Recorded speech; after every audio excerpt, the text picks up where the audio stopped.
Le FMI a revu à la hausse ses prévisions de croissance pour certaines des principales économies du monde, ce qui devrait être célébré. Mais c'était lors de la réunion annuelle organisée par le FMI et la Banque mondiale. La prudence est nécessaire. Nous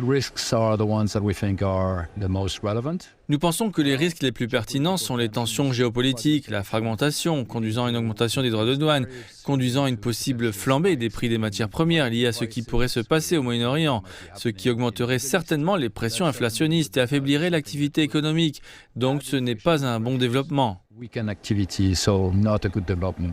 Si la zone euro, le Japon et le Mexique sont en difficulté, des pays comme le Brésil, l'Inde, les États-Unis et le Royaume-Uni ont jusqu'à présent résisté à tous ces risques, soit avec des prévisions de croissance plus fortes, soit sans changement par rapport à la dernière évaluation du FMI en juillet. Les experts réunis à Washington DC ont exhorté les banques centrales qui ont largement contrôlé l'inflation à stimuler la croissance en abaissant les taux d'intérêt qu'elles avaient précédemment augmentés pour faire baisser les prix.